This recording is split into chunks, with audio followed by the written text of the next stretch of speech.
Ngobras, ngobrol asik dan santuy bersama Fakultas Dakwah. Assalamualaikum warahmatullahi wabarakatuh. Selamat sore Sobat Ngobras. Kali ini bersama saya Alfi Nur Aini yang akan membawakan program podcast Ngobras pada sore hari ini. Tema hari ini adalah Islam menyoroti perempuan. Di tengah-tengah kita sudah hadir narasumber Dr. Hajah Husnul Khotimah MAG. Kita sapa dulu. Assalamualaikum Bu Husnul. Waalaikumsalam warahmatullahi wabarakatuh. Bu Husnul ini Wadek 2 Fakultas Dakwah.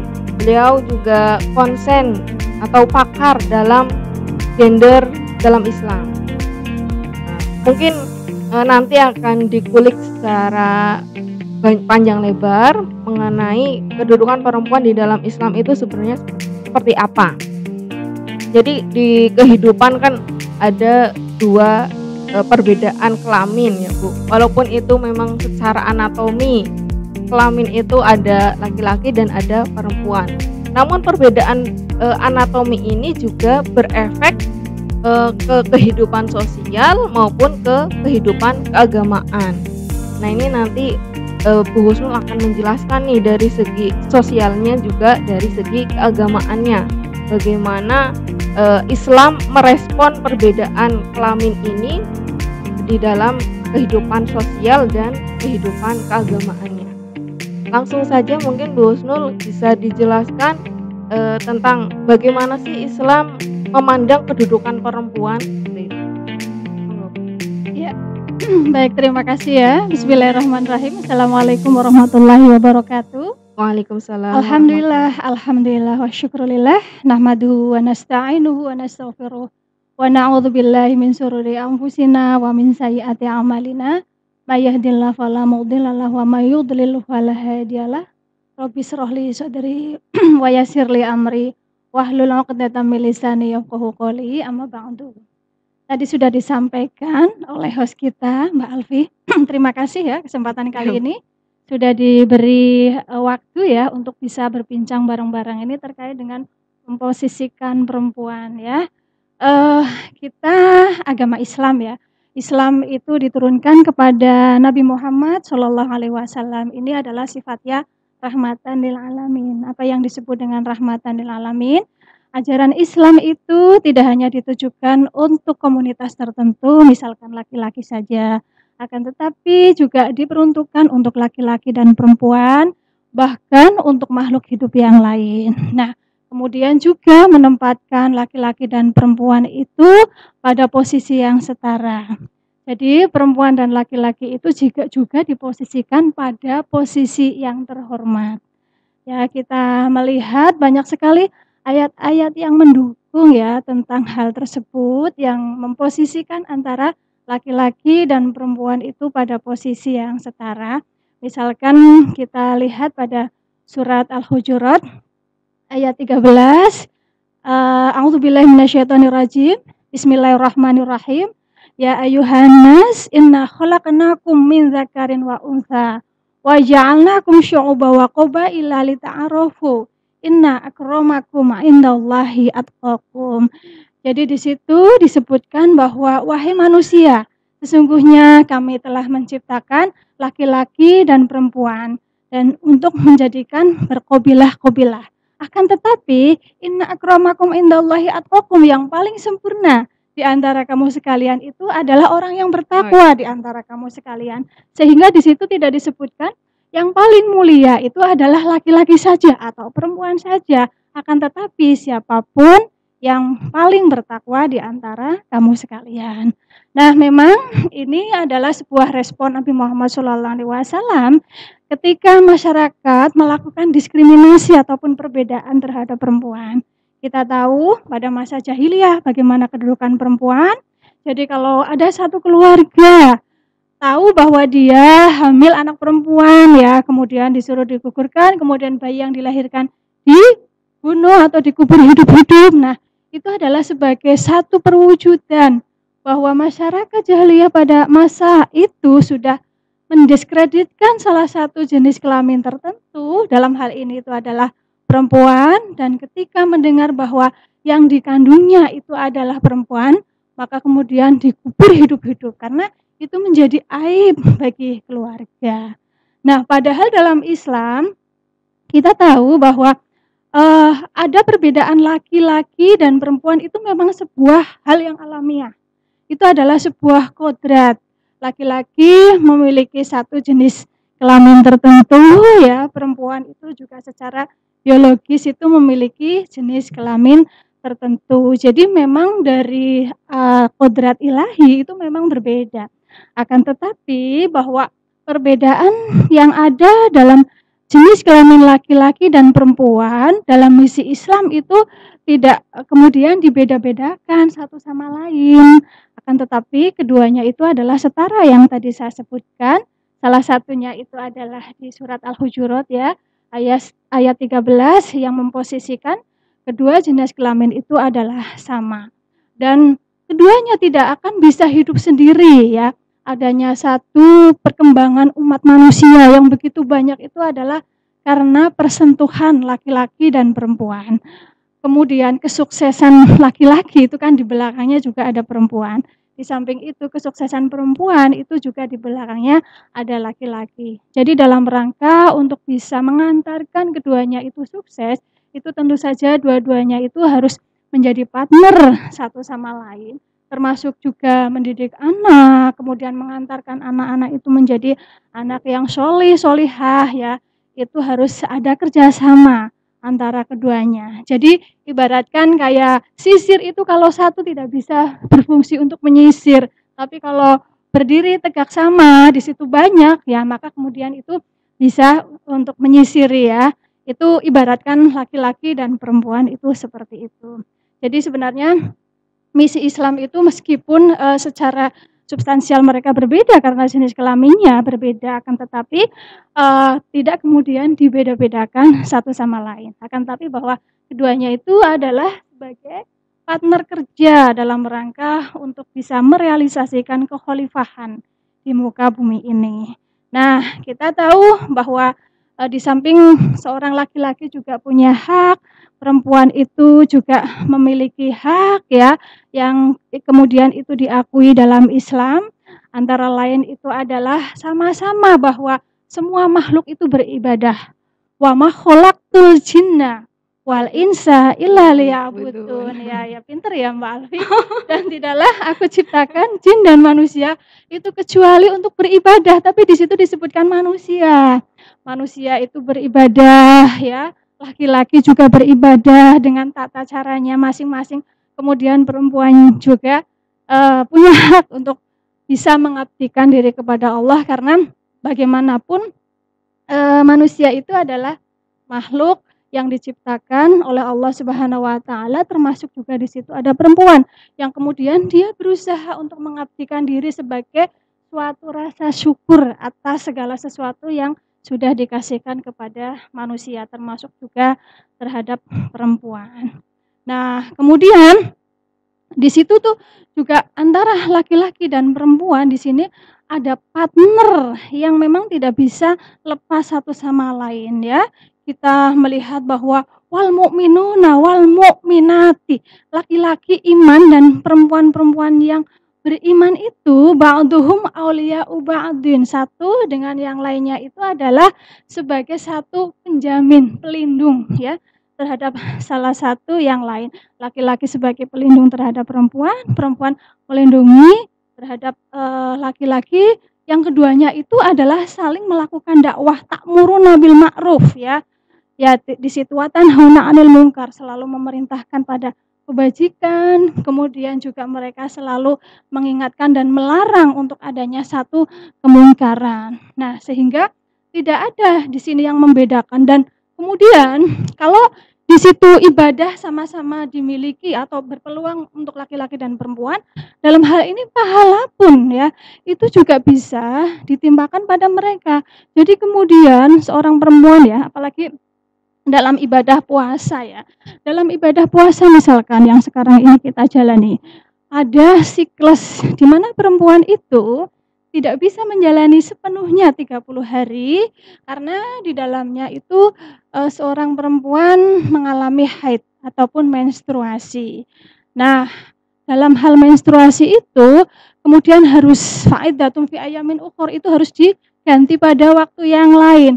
Akan tetapi bahwa adanya seorang perempuan yang tidak menjalankan ibadah puasa itu bukan lantas mengurangi keimanannya karena tidak puasa, dan kemudian kalau puasa bisa diganti pada waktu yang lain, kalau sholat itu tidak diganti pada waktu yang lain, dan itu juga tidak akan mengurangi bahwa seorang perempuan karena kurang ibadahnya menjadikan dia itu pahalanya berkurang. Itu tidak seperti itu. Karena apa? Karena ya tadi yang sudah dikatakan bahwa kodrat perempuan ini adalah salah satunya adalah menyusui, ya, kemudian mengandung, melahirkan, yang diawali dengan menstruasi yang itu kemudian tidak dilakukan oleh seorang laki-laki.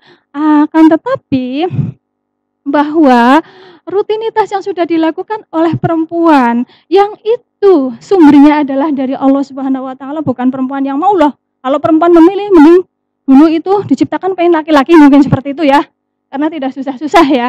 Akan tetapi bahwa sudah terjadi jenis kelamin perempuan dan kemudian mengemban tugas dia itu dari mulai menstruasi, kemudian hamil, menyusui dan seterusnya, itu adalah tugas yang dikehendaki oleh Allah, sehingga karena itu adalah yang dikehendaki oleh Allah, adanya satu halangan menstruasi bukan berarti mengurangi imannya karena dia tidak sholat ya. Puasa bisa diganti pada waktu yang lain karena itu adalah beban yang kemudian justru ini adalah amanah. Gimana kalau tidak ada yang melakukan seperti itu, tidak ada generasi penerus.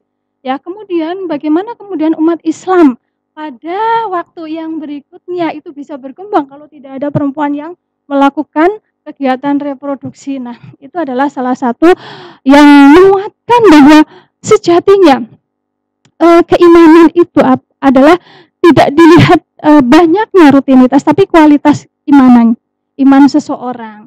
Termasuk juga pada seorang perempuan yang seringkali kalau dihitung-hitung setiap bulan itu kan pasti menstruasi, kemudian kurang ya, sholatnya kurang. Nah, yang menjadikan dia itu dianggap ibadahnya kurang, itu tidak seperti itu. Karena bahwa kodrat itu adalah akan justru meningkatkan kualitas imannya.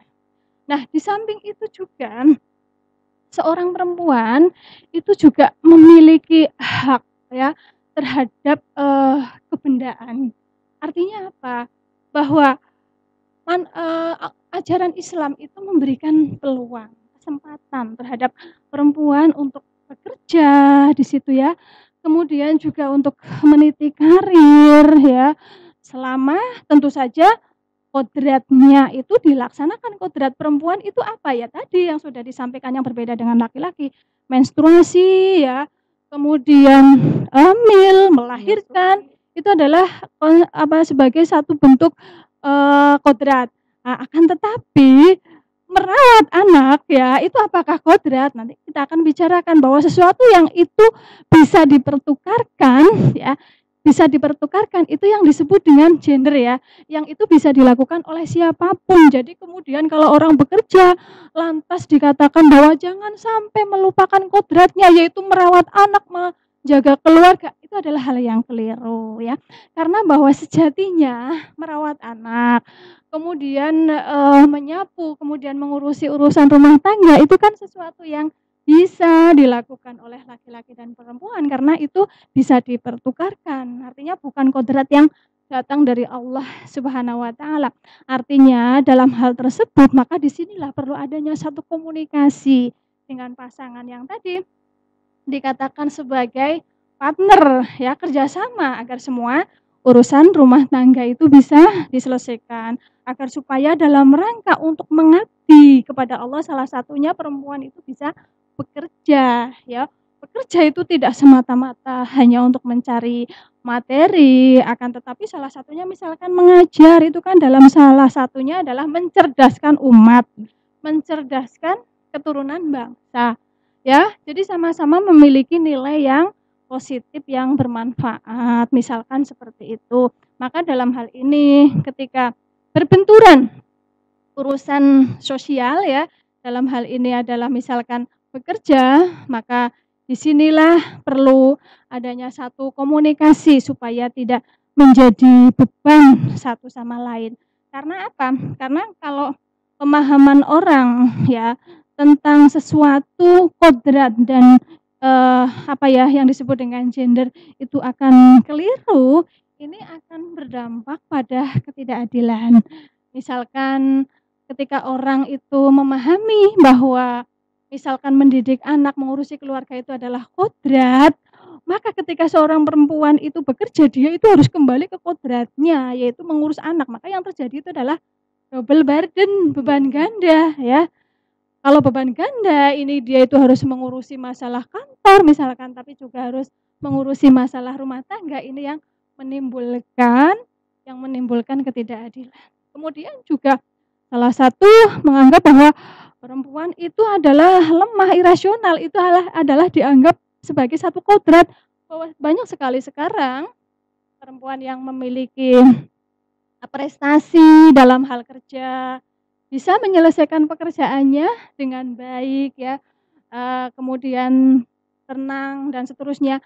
Adanya satu image bahwa perempuan itu tekun dan seterusnya, itu adalah sebuah kelebihan gitu kan. Tapi kalau kemudian menjadikan seorang perempuan menjadi terdiskreditkan atau adanya satu diskriminasi, itu menjadikan ketidakadilan. Ya itu tadi, karena menganggap bahwa seorang perempuan itu irasional, tidak bisa berpikir, maka akhirnya dia itu tidak bisa memimpin gitu kan. Tidak bisa menjadikan dia itu seorang pemimpin, padahal dia itu berprestasi misalkan seperti itu. Nah, makanya adanya satu pemahaman yang keliru, yang kurang tepat ya terhadap pemaknaan kodrat dan gender, ini akan menimbulkan ketidakadilan. Nah, itu maka kemudian di sini perempuan pun juga di samping bekerja, dia itu bisa memiliki sesuatu apa yang dia peroleh. Misalkan dia berhak untuk memiliki benda tertentu secara material. Bahkan dalam Islam, ketika seorang perempuan dulu tidak mendapatkan waris, bahkan perempuan itu kadang diwariskan itu pada saat Nabi Muhammad SAW diwahyukan oleh Allah, kemudian menjadikan Nabi itu sebagai transformasi terhadap kondisi masyarakat pada saat itu, yang tadinya tidak mendapatkan waris sama sekali mendapatkan waris jadinya ya. Misalkan kita melihat ya di salah satu surat An-Nisa ayat 32, misalkan lirrijali nasibum bimaktasabu walin nisa'i nasibum bimaktasabna. Artinya adalah bagi seorang laki-laki, mereka itu mendapatkan bagian sesuai dengan apa yang dia usahakan. Dan bagi perempuan mendapatkan bagian sesuai dengan apa yang dia usahakan. Meskipun pada saat itu masih apa yang disebut dengan mislu lirijali mislu hadzil unsayain. Seorang laki-laki itu bagiannya adalah 2 kali lipat dari seorang perempuan. Akan tetapi bahwa perolehan itu adalah sebuah kemenangan yang luar biasa, atau sebuah perjalanan atau kemajuan yang luar biasa setelah seorang perempuan pada saat itu tidak mendapatkan waris sama sekali dan juga tidak mendapatkan haknya, kan seorang perempuan diwariskan. Nah, memang kita harus melihat kenapa seorang perempuan waktu itu mendapatkan bagian setengah dari laki-laki, karena kondisi masyarakat saat itu ya, perempuan itu menjadi tanggung jawab seorang laki-laki. Apakah itu saudaranya, yang menjadikan perempuan itu menjadi tanggungan keluarga. Maka ketika perempuan menjadi tanggungan keluarga, semua beban itu di pundak seorang laki-laki. Maka disinilah kenapa bagian seorang laki-laki itu adalah 2 kali lipat dari bagian seorang perempuan. Perempuan itu tidak memiliki akses sama sekali pada saat itu. Keluar rumah itu menjadi tanggung jawab seorang laki-laki. Nah, makanya di sini sampai sekarang barangkali kondisi masyarakat ya, kalau keluar itu masih menjadi tanggung jawab seorang laki-laki untuk menjadikan dia aman ya, kemudian untuk menjadikan dia nyaman itu harus didampingi oleh seseorang laki-laki. Nah, itu. Jadi ada satu transformasi ya di situ. di mana yang tadinya seorang perempuan tidak memiliki hak apapun dalam hal kebendaan ya, kemudian mendapatkan walaupun pada saat itu masih, bagiannya setengah dibandingkan dengan laki-laki, tapi itu adalah transformasi yang luar biasa, yang kemudian kita mestinya harus tarik ke masa sekarang, di mana, ketika beban perempuan sekarang semakin bertambah atau tanggung jawab dalam keluarga itu adalah tanggung jawab, seorang perempuan.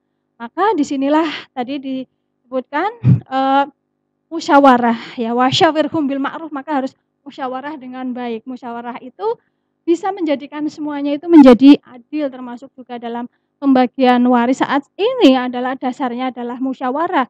Ketika musyawarah itu dilakukan bisa jadi bagian satu atau 2 itu tidak penting, akan tetapi adalah ikhlas sama ikhlas, ngantarodin.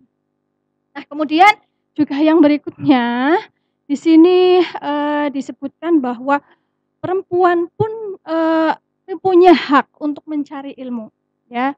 Punya hak untuk mencari ilmu di sini adalah thalabul ilmi fardhatun ala kulli muslimin wa muslimatin. Mencari ilmu adalah wajib ya bagi seorang laki-laki dan seorang perempuan, sudah disebutkan betul-betul di situ. Wajib itu tidak hanya bagi seorang laki-laki saja, akan tetapi bahwa seorang perempuan dengan kemauannya dia bisa menuntut ilmu sesuai dengan keinginan-keinginannya. Jadi yang dulu ketika di masyarakat Jawa itu ya, ketika ada satu pilihan, ketika ekonominya itu pas-pasan ya, maka ketika seorang anak itu kepengen sekolah itu ya, maka yang didahulukan itu adalah laki-laki. Seorang perempuan karena dia itu nanti akan hidup di, dapur, sumur, dan kasur gitu kan, seperti itu, sehingga karena mereka itu akan kembali kepada lingkungan yang domestik ya, sehingga yang diprioritaskan itu adalah laki-laki. Ngapain sekolah tinggi-tinggi, toh juga nanti kerjaannya di dapur, di kasur, di sumur ya, ya itu nanti menghabis-habiskan dana, menghabis-habiskan anggaran. Maka yang diprioritaskan pertama itu adalah laki-laki. Nah, di sini dalam Islam itu adalah kesempatan yang bebas buat laki-laki dan perempuan. Maka ya kalau misalkan kasus seperti itu, ya siapa dulu yang memiliki motivasi yang tinggi dalam sekolah, misalkan kalau misalnya seorang laki-laki nggak mau kuliah, nggak mau sekolah, dipaksa-paksain kan juga nanti magel ya, nggak mau. Ya nggak mesti, kalau misalkan motivasinya tinggi, ada seorang perempuan, ya itu seorang perempuan karena dengan didasari motivasi, dia itu akan tekun dalam mencari ilmu di situ ya. Nah, maka disinilah bahwa pendidikan itu tidak harus ya, berprioritas pada jenis kelamin laki-laki, tergantung pada kemauan. Bahkan, dalam sekarang perkembangan ya, di mana seorang perempuan itu sudah memiliki, keinginan untuk meningkatkan pendidikan yang lebih tinggi, maka angka pendidikan itu semakin naik, terutama itu adalah bagi seorang perempuan. Meskipun, masih pada tahapan-tahapan untuk kita melihat untuk, masa aliyah, untuk masa pendidikan tinggi itu sudah mulai berkurang, jadi masih prioritasnya itu adalah laki-laki. Walaupun pada kenyataannya misalkan ya kita lihat ya di perguruan tinggi kita malah lebih banyak perempuan ya, banyak perempuan itu malah artinya bahwa kesadaran untuk mencari ilmu bagi seorang perempuan itu semakin tinggi ya, meskipun di komunitas pendidikan yang lain itu tetap lebih rendah, misalkan di militer, misalkan seperti itu, ataupun teknik gitu dalam hal-hal tertentu. Kalau guru ya itu lebih banyak perempuan karena asumsi bahwa seorang perempuan itu, penyayang, kasih sayang, lemah lembut dan sebagainya. Nah, akan tetapi tidak hanya itu, ada sisi positifnya meskipun ada justifikasi perempuan lemah lembut, akan tetapi dalam hal pendidikan dia bisa berprestasi meskipun tidak menutup kemungkinan laki-laki ada yang kasih sayang gitu, yang lemah lembut ya. Tapi ya kebanyakan itu juga, seorang perempuan. Termasuk juga, bahwa seorang perempuan itu memiliki hak untuk, apa namanya, yang disebut dengan penghormatan dalam hal norma ya. Kita tahu bahwa di masyarakat yang masih patriarkal, termasuk di Indonesia, di mana kekuatan seorang laki-laki itu masih dominan dan kadang seorang perempuan itu masih menjadi objek dalam hal kejahatan tertentu ya. Maka di sinilah seorang perempuan itu mendapatkan penghormatan dan perlindungan ya, perlindungan. Makanya, Islam itu menetapkan kenapa ada, aurat ya, berpakaian untuk perempuan, menutup aurat bagi perempuan. Orientasinya itu adalah bahwa untuk menjaga, untuk, memberikan kehormatan ya terhadap perempuan, maka aurat itu menjadi hal yang penting apalagi di mana situasi sosial masyarakat itu masih menganggap bahwa seluruh kejahatan itu adalah objeknya perempuan. Misalkan ada satu kejahatan itu pasti yang disalahkan itu adalah perempuan. Perempuannya. Salah sendiri, kamu itu seksi. Salah sendiri kamu nggak pakai jilbab. Salah sendiri kamu nggak menutup aurat. Itu selalu yang disalahkan seperti itu ya. Sehingga adanya tindakan preventif ya dari agama Islam untuk menutup aurat itu adalah semata-mata dalam rangka untuk menjaga itu. Meskipun sebenarnya pakaian aurat yang utama itu adalah pakaian takwa, bukan pakaian dalam bentuk misalkan, baju yang sebenarnya kita pakai seperti itu.